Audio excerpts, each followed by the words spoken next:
मुझे बच्चों से क्या लेना देना, वो मेरी तारीफ करें ना करें, बुराई करें, क्यों मुझे पता है कि मैं बेहतर पढ़ाता हूँ, अच्छा पढ़ाता हूँ और मैंने अच्छी किताबें पढ़ी हैं। बच्चे माँ बाप को तो देते हैं लेकिन टीचर्स को भी वो झूठ बोल देते हैं कई बार, ये चीज़ें होती हैं। तो हमें इस बात का भी ध्यान रखना चाहिए। समझ में आ रहा है कि नहीं? इसके बाद अगला एक सवाल है, यहाँ बैठे कितने माता पिता को लगता है कि महंगी फीस देने पर ही अच्छी शिक्षा मिलती है?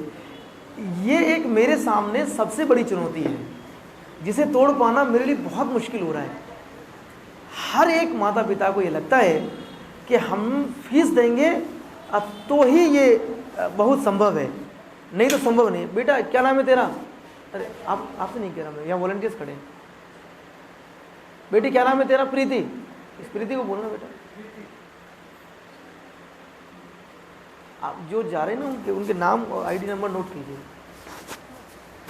तो मैंने कहा कि ये भ्रम तोड़ पाना हमारे लिए बहुत मुश्किल हो रहा है। क्यों? क्योंकि ऐसा माहौल बन गया, जितनी ज़्यादा फीस उतनी अच्छी कोचिंग। ऐसा माहौल बन गया, जितनी महंगी अगर एजुकेशन मिलेगी हमें उतना ही विश्वास उन पे होता है कि यार ये अच्छा है, और जितना पैसे नहीं है वो हमारे लिए रद्दी है। हमें लगता है जब पैसे नहीं लग रहे तो हम क्या करें उसका। यहाँ इस भ्रम को तोड़ने के लिए मैंने बहुत काम किया। जब दिल्ली से टीचर्स पढ़ाने आते हैं, वो जब वहाँ से चलता है, आप जो बच्चे यही टिकट बुक करते हैं उनकी, जब वो हवाई जहाज़ से उड़ान भरेगा दिल्ली से यहाँ पढ़ाने के लिए, उसकी टिकट हम पे करते हैं। उसके बाद जब वो वहाँ से चल देगा तो खाना अपने पैसों से नहीं खाएंगे, उसके खाने का पेमेंट हम करते हैं। उसके बाद यहाँ होटल में रुकेंगे जितने दिन, 10 दिन 15 दिन, होटल का पेमेंट हम करते हैं। उसने जितना पढ़ाया उसकी पूरी की पूरी सैलरी हम पे करते हैं, उसके जाने का हम पे करते हैं। मतलब एक भी जगह ऐसा नहीं जहाँ उन्हें पैसा नहीं मिले जितना प्राइवेट कोचिंग में मिल रहा है उनको। तो आपका पैसा नहीं लग रहा लेकिन हमारी ओर से बहुत पैसा लग रहा है। तो ये भ्रम तोड़ना, इसलिए हमने पिछली पेरेंट्स मीटिंग हुई थी, उसमें कुछ टीचर्स आए थे जो प्राइवेट कोचिंग संस्थाओं पढ़ा रहे हैं, वो यहाँ पढ़ा रहे हैं, वही टीचर बैठ के मिले हमसे। पिछली मीटिंग में उनको बुलवा लिया था कि एक मीटिंग में आप लोग आ जाइए। तो फ्री में जो एजुकेशन मिल रही है उसके पीछे कहानी ये है कि आपके साथ धोखा नहीं हो रहा है। आपको मैं इस रिकॉर्डिंग में लाइव में उन कोचिंग्स का नाम इसलिए नहीं लेता क्योंकि मैं मानता हूँ कि उन्हें कभी अच्छा सोचना चाहिए, उन्होंने अब तक, और उन्हें संतुष्ट भी होना चाहिए कि उन्होंने सैकड़ों करोड़ रुपए कमा लिए। कई कोचिंग संस्थाएं तो हजारों करोड़ की कोचिंग बन चुकी हैं देश में, हजारों करोड़ की। पर संतुष्टि जहाँ मिलती है वो परम सुख है। मेरे पास हजारों करोड़ रुपए नहीं है, 2 जोड़ी कपड़े हैं, एक मैंने पहन रखे हैं, एक मेरे धो के सुखा दिए गए होंगे, उन्हें कल पहन के आ जाऊंगा। लेकिन खुशी इस बात की है कि मैं उनसे बेहतर काम कर रहा हूँ और जी जान लगा काम कर रहा हूँ, उनके लिए काम कर रहा हूँ जिनके कभी ख्वाब में ये बात नहीं थी कि मैं शायद मेरे बच्चे किसी IAS से मिलेंगे, ऑफिसर से मिलेंगे, इतना अच्छा पढ़ेंगे। उन सबके सपनों के साथ काम कर रहा हूँ, तो मुझे संतुष्टि मिलती है कि मैं अच्छा काम कर रहा हूँ। शायद वो बेचैन रहते हों, मेरे साथ बच्चे रहते हैं, बहुत सारे लोग सवाल पूछते हैं इतना पैसा कहाँ से आ रहा है तुम्हारे पास। तो मेरा एक जवाब होता है कि मैंने तो अपना खाता भगवान के खाते से लिंक करवा रखा है, अपने आप पैसे जाते हैं। ऐसा नहीं है, मेरे पास मेरी कंपनी है उससे पैसे आते हैं, और सावित्री कंस्ट्रक्शन कंपनी है उससे पैसे आते हैं। छोटा भाई बीटेक किया है तो वो कंपनी चलाता है, छोटा भाई चलाता है, हम 2 भाई हैं, तो उससे पैसे आते हैं। दूसरा, जब ज़रूरत पड़ी तो मैंने कैंप लगा लिया और फिर हमने किराया मांग लिया, तो ऐसे हमने व्यवस्था कर ली। लेकिन बहुत सारे लोग इसलिए कि हर महीने उन्हें अगर 50 लाख रुपए चाहिए तो वो व्यवस्था करते हैं। इस बात के लिए दिमाग लगाने के लिए मेरे पास फालतू नहीं है। जो लोग सोचते हैं वो सोचें, हम सही ट्रैक पे, सही दिशा में सही बढ़ रहे हैं। संतुष्टि यही है इस सवाल के लिए कि आप खुद ये पता करें। जब टेलीग्राम चैनल पे फोटो डलता है उस टीचर के बारे में, आप गूगल पे सर्च कर लें तो कहीं ना कहीं आपको नाम मिल जाएगा कि वो वहाँ पढ़ा रहा है। मैं उन कोचिंगों का नाम इसलिए नहीं लेता क्योंकि मैं उनका विरोधी नहीं हूँ, पर उनका समर्थक नहीं हूँ। बिल्कुल मैं उनका विरोध नहीं करता, मैं चाहता हूँ वो कोचिंग संस्थाएं चलें, खूब बेहतरीन चलें, पर लेकिन बिना बच्चों के चलें, सारे बच्चे हमारे यहाँ पढ़ें, ये मेरा एक सपना है। और इसके बाद एक अगला सवाल है, क्या आपको ये मालूम है कि आपके बच्चे सबसे कम पढ़ना चाहते हैं? ये एक बड़ी समस्या जिससे मैं जूझता हूँ। चाहे वो शिक्षक भर्ती का बैच हो, चाहे वो एसएससी का बैच हो, चाहे वो आरएएस का बैच हो, चाहे वो आईएएस का बैच हो, हर बच्चा एक ही चीज़ में लगा हुआ है कि सर कम से कम पढ़ाओ, छोटे छोटे नोट्स लिखाओ। वो कम पढ़ना चाहता है, लेकिन ये आने वाली जो ज़िंदगी के लिए घातक है। पूरी ज़िंदगी कम नॉलेज से नहीं, बेहतरीन नॉलेज से कटेगी। और जो बच्चे कम पढ़ना चाहते हैं, कल उनके जीवन में फिर से संघर्ष आएगा, उनके बच्चों के जीवन में, क्योंकि वो सीख नहीं पाएंगे। आपको इस उम्र में बच्चों को आदत डालनी चाहिए, आपको बोलना चाहिए, आपको मेरा साथ देना चाहिए कि बेहतरीन पढ़ो, आपके पास पूरा मौका है। 1 साल में नौकरी लगे कोई बात नहीं, हम भूखे नहीं मर रहे हैं, हमें कोई एतराज़ नहीं है, चाहे 2 साल में लगे, लेकिन बेहतर पढ़। मैं जब ज्योग्राफी पढ़ाता हूँ, मेरी एक ही सब्जेक्ट के एक टॉपिक में एक डायरी भरती है। अभी मैंने एक क्लाइमेट पढ़ाया है टॉपिक, अभी अधूरा हुआ है, उसमें 92 पेज बच्चों ने लिख लिए, 92 पेज लिखे एक चैप्टर, अभी तो आधा ही हुआ है। बच्चे कह रहे हैं सर 92 पेज भर गए, एक डायरी में 200 पेज की भरवाऊँगा एक टॉपिक में। जितना मैं जानता हूँ उतना पूरा समझाऊँगा, ताकि तुम कल अपने आप को अपंग महसूस ना करो। ऐसे ना सोचो कि यार मैं तो कुछ जानता ही नहीं हूँ। आज के बच्चों में आदत हो गई है, उतना सा पढ़ाओ जितना सिलेबस है, उससे बाहर नहीं पढ़ना चाहते। मैंने शिक्षक भर्ती वालों को आचार संहिता पढ़ा दी। आचार संहिता पढ़ाने के बाद वो बोलते हैं कि आचार संहिता से हमारा क्या काम है, हमारे सिलेबस में ही नहीं है। बच्चों को जवाब आता है।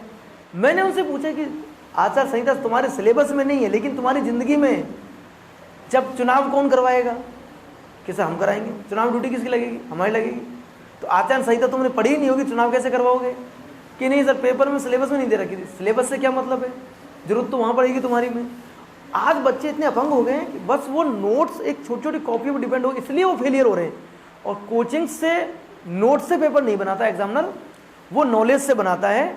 इसलिए बच्चे 1 बार 2 बार 3 बार 4 बार कोचिंग करते हैं, लेकिन कोचिंगों में टीचर्स बेहतरीन पढ़ा रहे हैं, लेकिन मैक्सिमम टीचर रिपीटर हैं, जो टॉपिकों को रिपीट करते करते उनको चीज़ें याद हो गई हैं।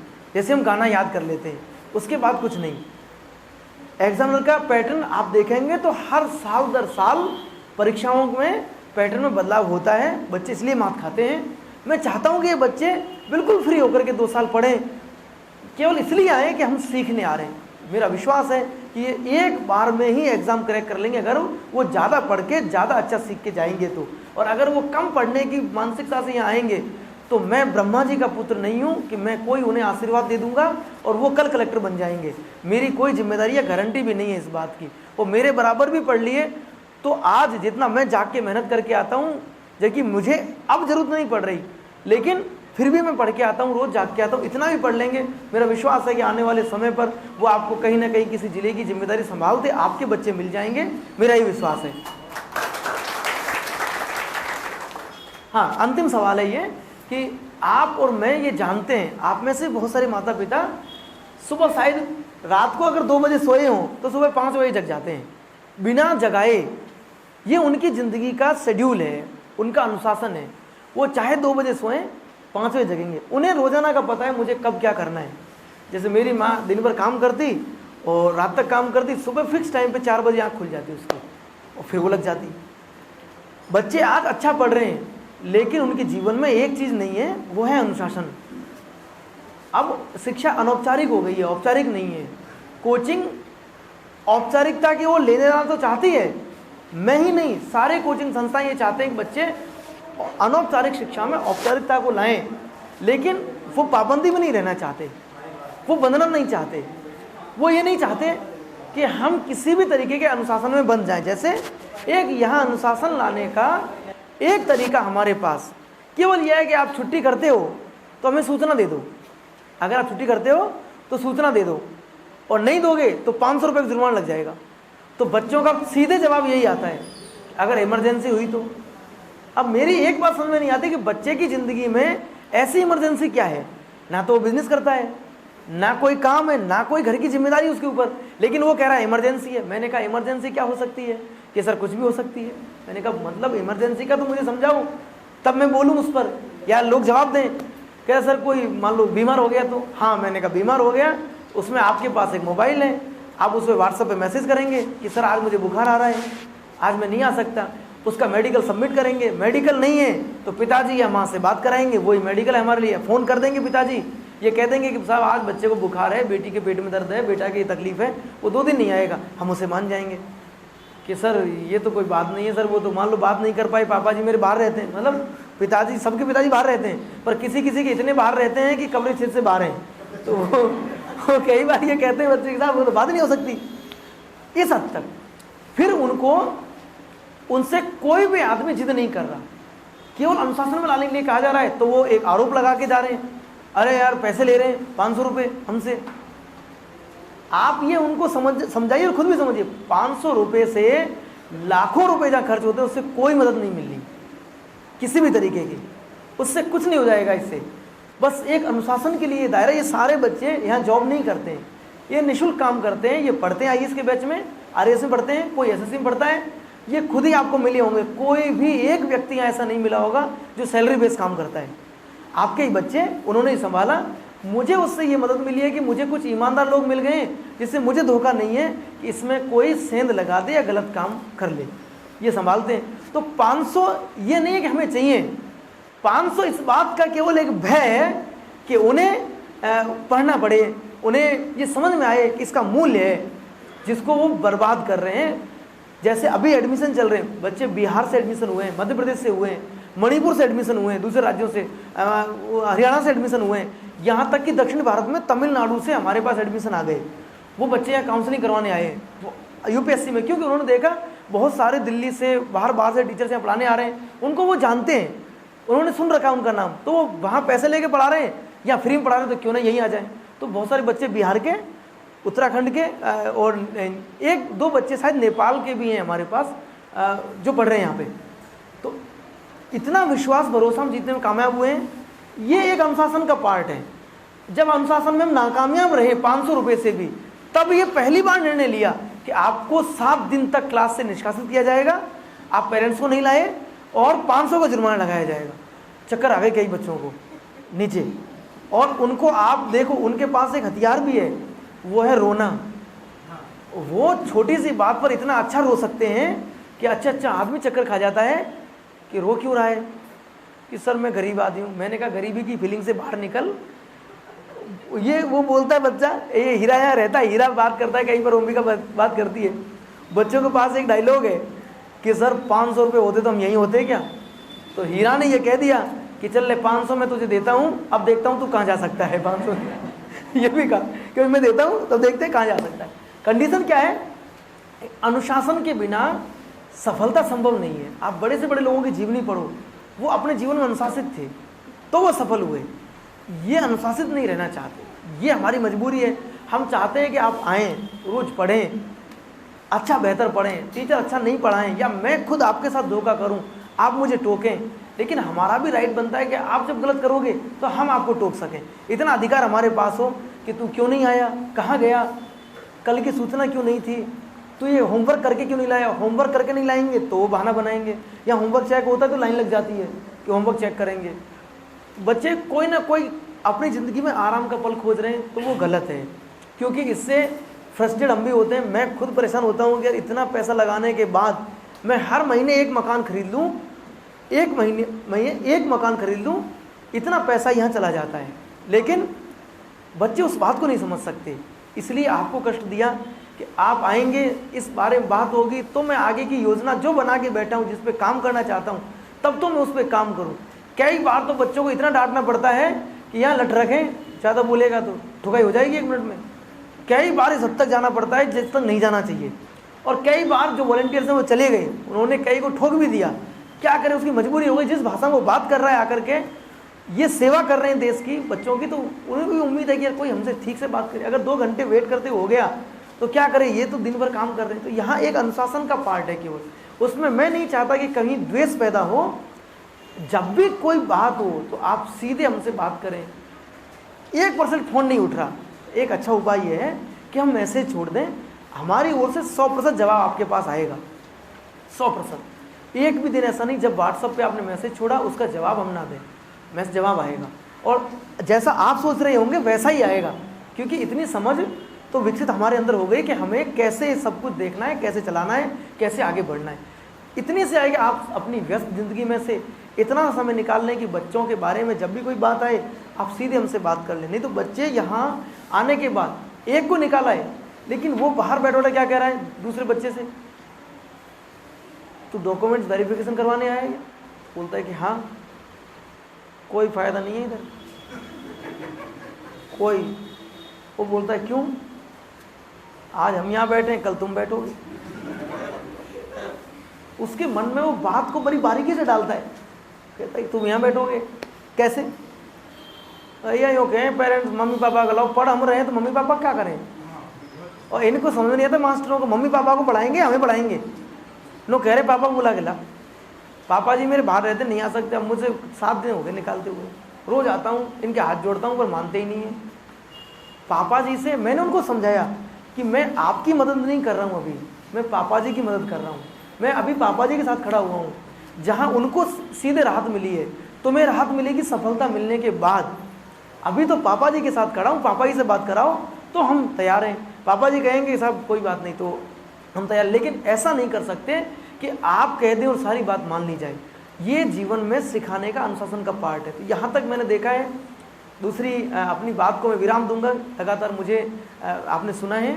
अंतिम बात ये है कि एक चुनौती है, जैसे मैंने सोचा मुझे भी एजुकेशन सेक्टर में बहुत सारे पैसे मिल रहे हैं और बहुत सारी अपॉर्चुनिटी है कि मैं बहुत सारे पैसे कमा सकूं।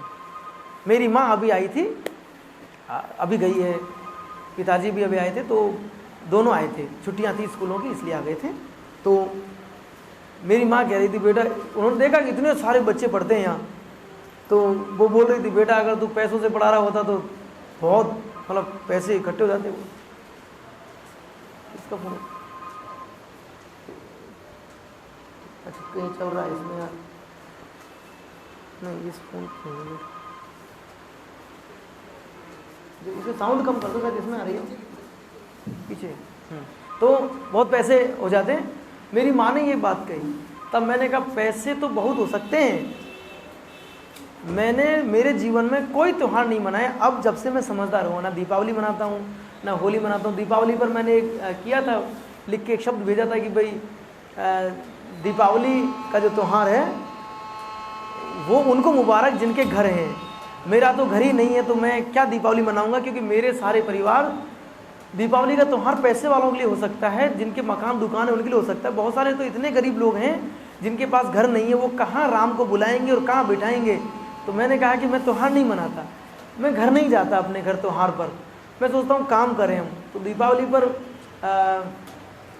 मेरे पिताजी ने मुझे एक संदेश भेजा और उन्होंने एक वीडियो भेज दिया। उसमें एक लड़का होता है, तो उसकी शादी हो जाती है, शादी होने के बाद उसकी वाइफ होती है, तो पिताजी उसके पास आ जाते हैं, बड़े शहर में वो रहता है। तो पिताजी पास आ जाते हैं तो वो पिताजी को पूछता है कि पिताजी आपको कुछ लेके आऊँ मैं, दीपावली का त्यौहार है। तो पिताजी कहते हैं बेटा कुछ नहीं चाहिए मुझे, फिर भी वो जिद करता है। तो पापा जी कहते हैं कि बेटा तू बहुत व्यस्त रहता है पर भूल जाएगा, चलो मैं तुझे लिख के दे देता हूँ, ये तू सामान ले आना। तो लिख के देने के बाद वो जेब में रख लेता है। उसके बाद वो बाजार जाते तो उसकी जो पत्नी है, पत्नी बुरी नहीं होती है, बस वो ये समझती है कि अब इस घर की जिम्मेदारी मेरे ऊपर है तो मैं इसको कैसे बढ़ाऊं। लेकिन इस जल्दबाजी में वो कुछ चीज़ें भूल जाती है और उस भूल की वजह से ऐसा कई बार होता है। मैं पत्नियों को दोष नहीं दे रहा, लेकिन उस समय पर वो कहती है नहीं पहले घर का सामान पूरा ले लेते हैं। 7-8 बज जाते हैं, उस गाड़ी उनको अंधेरा हो जाता है, गाड़ी में जैसे ही बैठते हैं दोनों हस्बैंड वाइफ, तब उस पत्नी को याद आता है कि आप वो पापा जी ने कुछ सामान की पर्ची दी थी तो वो नहीं लिए अपन ने, वो ले लेते एक बार, आप कह रहे थे पापा जी को सामान मंगा रहे थे। तब वो खोलता है, तो खोलने के बाद देखता है क्या सामान लिखा होगा, तब वो देख करके आदमी रोने लग जाता है, उसको आंसू आ जाते हैं। उसमें लिखा होता है कि बेटा तू अब बड़ा हो गया है और समझदार हो गया है। दूसरी बात उसमें लिखी हुई थी कि तू बड़े महानगर में रहता है, यहाँ बहुत बड़ी बड़ी दुकानें हैं जहाँ सब कुछ मिलता है, बस अगर तुझे लगे कोई ऐसी दुकान है जहाँ से मेरे साथ बिताने के लिए समय मिल जाए तो समय ले आना, वो ऐसे लिखता है। तो फिर वो मतलब पिताजी की बात सुनकर के बहुत भावुक हो जाता है कि यार ये क्या संदेश भेजा। तो मेरे पिताजी ने वो संदेश मुझे भेजा और एक लड़का हमारे यहाँ पढ़ता था उसको भी भेज दिया, उसका नंबर था उनके पास। मैंने देखा नहीं, वो फिर नहीं देखा तो दूसरे रात को उस लड़के ने फ़ोन भी किया कि सर आपके पिताजी का एक मैसेज आया है, वो आप देख लो। तो मैंने गलती से कहा कि यार मैं काम कर रहा हूँ, देख लूँगा, अब रात के 12 बज रहे हैं, तो क्या ही देखें, सुबह देखेंगे। तो बोल रहा मैंने क्या है उसमें, मैंने पूछा उससे, तो बोल रहा आपको ही देखना होगा। मैंने कहा क्या होगा यार, मैंने देखा कोई वीडियो है, मैंने देखा नहीं। सुबह देखा मैंने लगभग 10 बजे करीब, तो देख करके मुझे खुद बहुत रोना आ गया कि यार क्या बोले इस पर। तो मैंने मेरे पिताजी को वापस लिख के भेजा था कि भाई पापा जी वो गलत आप सोच रहे हैं, मैं एक ही पिता का बेटा नहीं हूँ, मेरे पास लाखों पिताजी हैं जिनकी मजबूरियों के लिए मैं काम कर रहा हूँ। और आपको एक दिन गर्व होगा जब ये लोग कहेंगे कि आप बेटा हो तो देव अमित जैसा। इसलिए आज मैं आपको समय कम दे पा रहा हूँ, पर इस पर आप अफसोस मत कीजिए, मेरी मेहनत और ईमानदारी पे यकीन कीजिए। और एक दिन मैं विश्वास दिलाता हूँ कि आपको हर घर से ये आवाज़ आने लगे कि देव अमित की तरह बनना है, उसकी तरह काम करना है। फिर